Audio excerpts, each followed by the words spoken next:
What's up, guys? So I hopped on today and played a game of EXIA, and then I thought, might be kind of fun to do like a VOD review for it for myself, just because, why not? So here we go. You guys can't actually see it, but I did type to my team and I decided to go C, right? Because getting to C early, especially when it's the first one on this map, is so important. But EXIA in general is, a flanking diver. It's busted and super strong, but it still wants to flank and wants to dive things. So I come in from the high ground where they can't see me. I tried to go behind them and then melee them into my team, but I kind of got stuck on top of their head, so it didn't really work. But not a big deal because I dealt some damage, healed myself up, and I'm able to come from behind them. I do go for a little bit of an early charge up there, and so I wasn't able to get them because I expected them to not be quite that far off, but they were out of my reach. But it wasn't a big deal because I was able to use the dash to chase down my target and end up killing them anyway. However, in these sort of team fights, you really just have to be kind of aware of like the fact that things will happen, right? Like people will be randomly in weird spots. People will be always just pumping damage out. So it's really important to just like stick to the basics as a flanker in these circumstances and just look for things to frag, right? This guy totally didn't know I did that. It was hilarious. It was such a weird little interaction. But in this circumstance, I ended up like constantly recycling in through a flank, right, as much as I could. And because I was doing that, I was taking a lot less damage, and I wasn't able to, or I didn't end up really dying, or I was able to go in about 3 times. Here, though, I think I didn't charge up my dash ability fully. Yeah. I didn't get the time to do it. You can basically consistently win against a Barbatos in this circumstance. If your charge like dash ability is fully charged, because it will stun him, right? And it'll beat the Barbatos slam. Like that. Like you can see very consistently throughout the game, while it seems kind of weird for me to want to dive another flanker, right? Or flank another flanker. The character, like my character beats theirs. And since it is such a high value threat to just make sure it dies, you do really want to be trying to like consistently just focus it, to be honest. I end up scrambling here a lot though, and just not quite having the ability to escape. And then a Barbatos pops up. Yes. So yeah, I mean, you do kind of have to be like your character will die sometimes just to things. Like there's not really too much I could have done there differently. I didn't end up just like making a mistake. Okay, I just fed 3 times in a row. All right. Ugh. This one was not too amazing. But the other ones weren't that big of a deal. Did I see him? Yeah, I kind of knew he was there. I went to go just try and melee him there, but probably should have, if I was going to try to do that, do a full charge on that. It gets better, guys. Don't worry. I think I'm done with the feeding now. So you see, I've learned from my mistakes. And I know he's there. All right. And I am convinced not to let myself die to this guy anymore. So I poke him out. I don't really like going through middle, so I tend to go out to the side. Here. And on EXIA, you are very, very good at poking from range, so you should just do it a lot, to be honest. Poking from range is just like super powerful. It charges your ult. The damage is super high. You can do 260 or 230 with a headshot per dagger, so insane. Here's looking a little awkward. I'm sitting here and I'm like, yeah, I'm gonna be totally outnumbered here. And I knew that. But I wanted to see if I could end up like, sneaking a kill or something like that into the enemy. And I did get the metas here. So pretty worth, to be honest. But in this circumstance, I should have backed up. I was trying to min-max. Because if like, to be fair, if somebody had come around on the corner here, me hitting like a charge dash into it and then a slash will probably kill them, but the guy just wasn't anywhere where I needed to be, and then I ended up ending up where he was, but I should have just run away and gotten health. Like I said, doing a little bit of min-maxing, right? It gets better, guys. Don't worry. Ugh. So we're at a little awkward of a point here. Like when I'm pulling up here, I'm kind of like looking at what's going on, and I'm like, well, only about 25 seconds left. My team's all dead. I just came back. There's like no way we're gonna win this. I was like, you know, it's whatever. Just play for the next round. So you don't really try and contest it. Like anyone that goes in right now just does nothing. Like my Ashimar just went and pushed it and used Assault and got a pick, but then died, and now my Pale Rider died. Now my Zaku traded a kill. So like we're even, but it's just like very, very awkward essentially. I'm just looking for like kills coming out from the side. So I'm waiting in this position in which my teammates will be able to like help me a lot more. And then looking to punish people who come through there. Like I did. And so then I'm able to get 2 kills from that.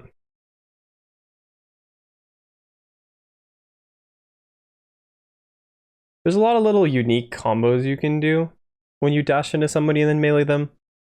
Like you can try and fit in like primary fires and stuff like that, or you can animation cancel the dash or the spin and slash by using your leap ability, using your quick step ability, but it's not always best to use it. And now we're just finishing up kills. But as soon as I do finish up a kill, I'm always going to go to like look for an opportunity to hunt something basically. But like flank to hunt them, not just try and like, you know, forehead into a battle. Because what'll happen a lot is if you do just like stand on the point, look for a kill, you're gonna end up like losing a lot of value out of this. But since I recognize that this is the last objective, strange overtime comeback mechanic to be honest, but since I recognize that, the fine time to ult, secure the kill on the Pale Rider, and I'm gonna be able to come up here and get a kill on the Barbatos also.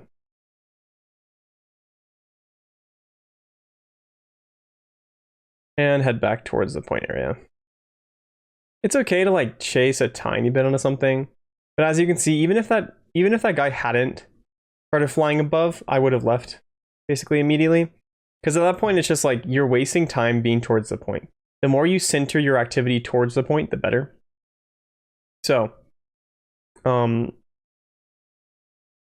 essentially just the more you chase, the more like, yeah, you can get kills and stuff like that, but you're not really going to be able to like be consistently doing activity, right? Because yeah, let's say you chase a kill and kill someone who's not on the objective.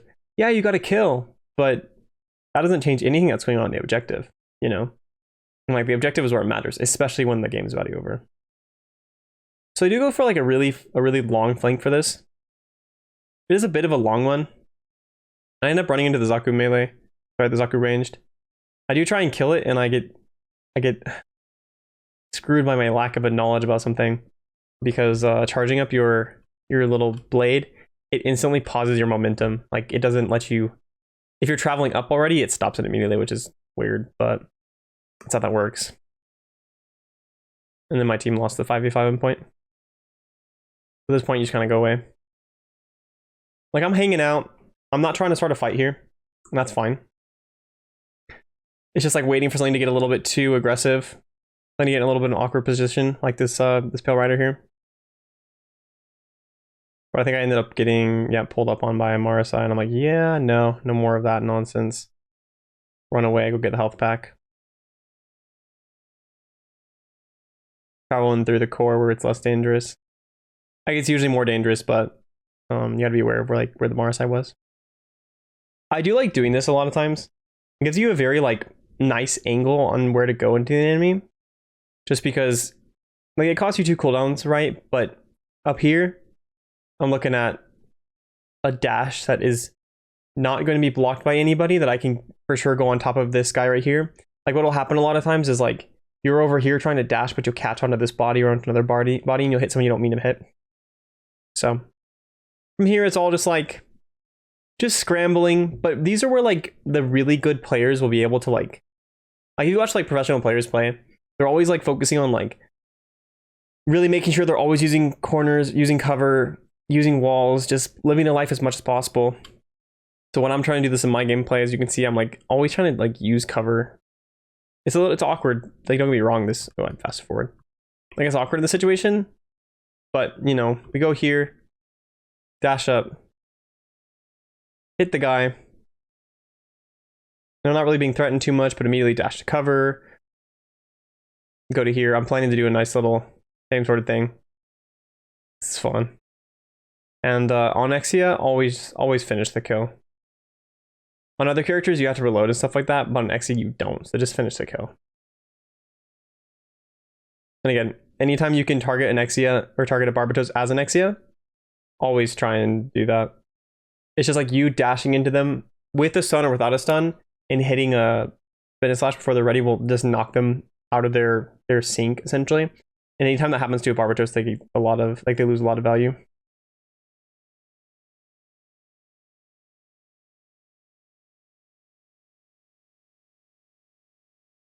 Secure the kill on the Marasai. Get pulled up on by a Barbatos. Like, spin and slash is such an amazing ability. You really always should be looking to, like, use it because it's on such a lower cooldown, right? Like, I think the dash is on a 7-second cooldown, and then your spin and slash is on a 5-second cooldown. There's a lot of times where you can just use it just to get someone off of you, like deal some damage, get someone off of you, you know? Like, I use it all the time, even when I don't have like the combo up, you know? When you are playing with when you like, something that I would kind of do when I first started using Trans Am, you know, the ultimate ability, is I wasn't maximizing the like cooldowns. Essentially, you have 2 dash cooldowns, right? So you should be using these leaps like a lot. Like, if you're not using them, then if you're using them, you have your regular dashes to deal with them. If you're using something else, sorry, basically, you just have so many cooldowns, just use them. All right. And I went a little bit hard in there.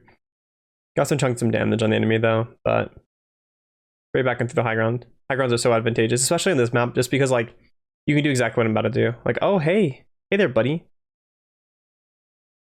Kill secured. You know, like they think it's a safe spot for them, but it's not actually.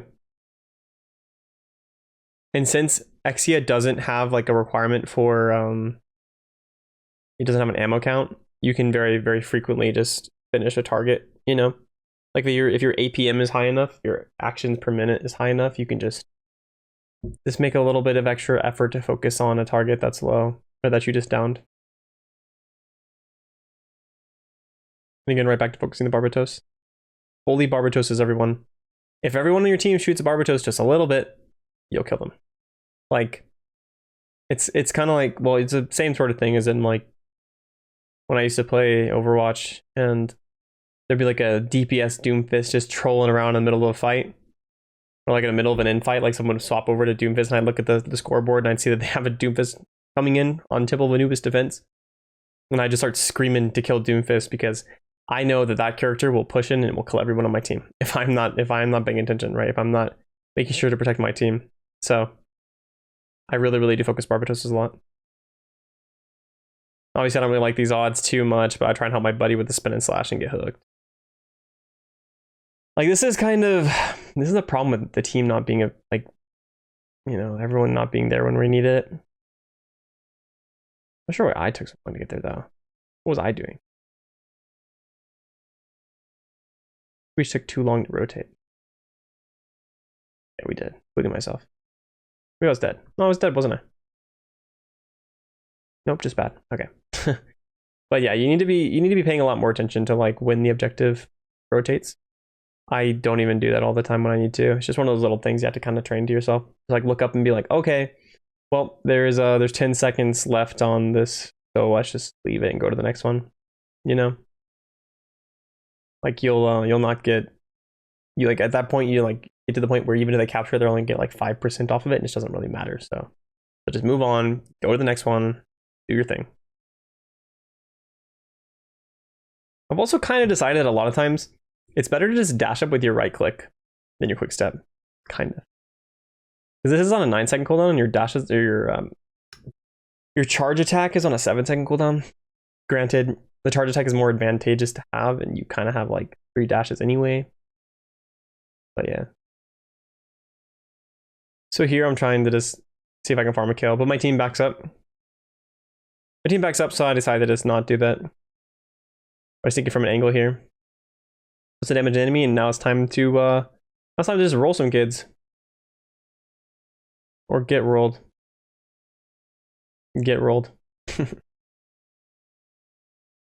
It's a powerful ultimate, but you have to be careful with like how much damage you take during it.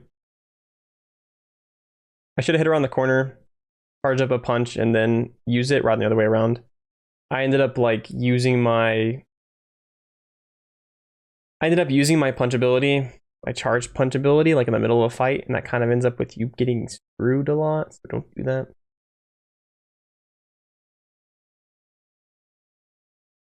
Definitely would need to put a lot more time on this character just for like min-maxing perspectives, because I haven't. Because you can know fundamentals of how to play a character, but like just the micro stuff is something you have to kind of beat into your brain.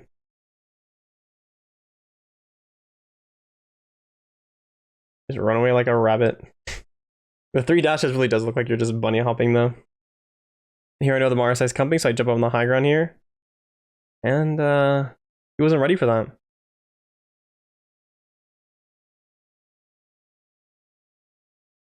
Mobility in this character is insane though. Like honestly, in another game, having like 2 forms of mobility, like a dash and then another charge ability or whatever, it's just absolutely like insane levels of mobility. But in this game, they're like, there you go, have 5. And then if you ult, have another 2. So actually said there was 7 ultimate or 7 dash abilities. It's actually insane when you ult.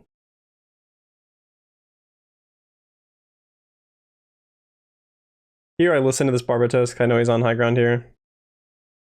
Charge my punch up and then immediately go from as soon as he drops. He ulted, and if I hadn't done that, he might have been able to like, he might have actually killed a lot of us, to be honest, if I hadn't done that. So obviously there were some things I can improve on there, like my micro stuff when I was using my ultimate wasn't too crazy, and there's times where I get caught out in certain situations, but the fundamentals are pretty good. Just knowing when to flank the character, knowing when to flank, knowing which paths to take, like understanding when my teammates are going to be ready to do things, when they're not going to be do things, is stuff that I was doing pretty well with. But like for my ultimate, I definitely need to be like working on the exact like cadence of it essentially. Like rather than going for immediately one of the slashes, I probably need to charge up one of the punch abilities, hit somebody slash, then escape with a leap, then wait a second or 2, re-engage with a leap, go back in for another charge up ability, or straight into a slash and try and finish something with primary fires or a charge up or something like that. Like there's so many, like to be fair, even though EXIA is super broken, you can get really good value on it by not being that good. There is so much there's a really high skill cap to it. There's so much you can get value out of it with its abilities and stuff like that. And since I haven't been spending like all the time grinding this stuff because I spend like 14 hours a day making videos, yeah, I haven't had time to practice all that kind of stuff. But it'll be coming eventually if I don't put all my time into Sazabi instead. If you're looking for some more Gundam Evolution videos, then make sure to check out my mobile suit guides. I made one for all original to 14 mobile suits, and I did a Should You Main Guide series also, covering the same mobile suits and talking about whether you should actually main them in Gundam Evolution or not.